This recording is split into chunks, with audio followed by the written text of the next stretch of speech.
So, I'm in my car, as usual. Well, where I am most of the time anyway. But, I was in the library earlier this week and in other areas around town, whatever. And I noticed a lot of black women with satin bonnets on their head. And originally, I was going to make a video about that. But then I started reading this book called The Healing Power of Words.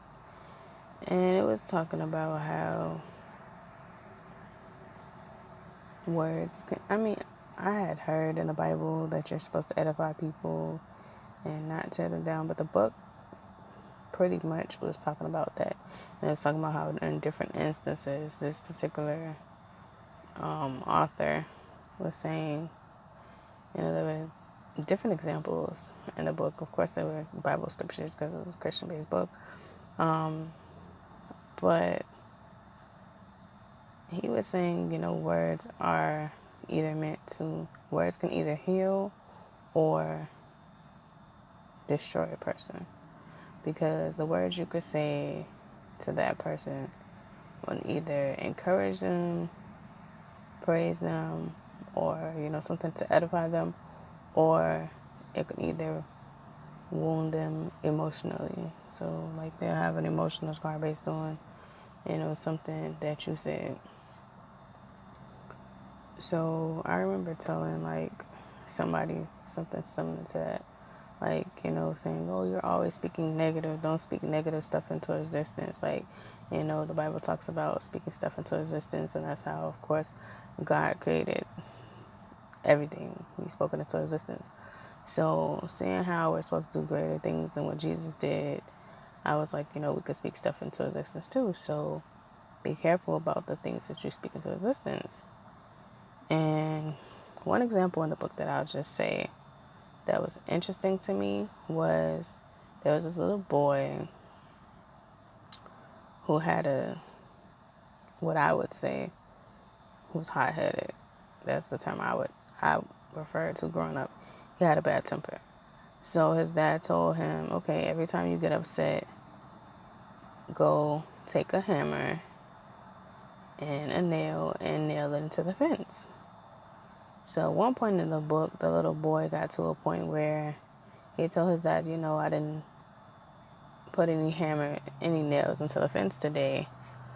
I was able to control my anger. So his dad said to him, okay, well, go take all the nails that you put into the fence out of the fence. So after he took all of the nails out of the fence, his dad said, you see how there's a hole in the fence from your anger? So the little boy responded, and he said, just like the hole, your words, can cause a wound in a person. So I said all that to say that we should encourage people, especially as Christians, because you don't know what a person's going through. A person could be going through something mentally, spiritually, physically. A person could feel like, okay, I'm not going to make it. And you might just give them that encouraging word that pushes them through. And then one day they come back and say, hey, based on our conversation, I was able to make it through. I kept going to track practice because you kept saying I could do it. And while reading that book, I went to the doctor yesterday. Even though this video is probably not going to be posted until the week before. But I went to the doctor on the 27th, and the nurse was, either the nurse, I believe, was, or medical assistant, whatever terminology you call them. She came in the room to take my blood. And she asked me, are you a hard stick, or is it easy to draw blood from you?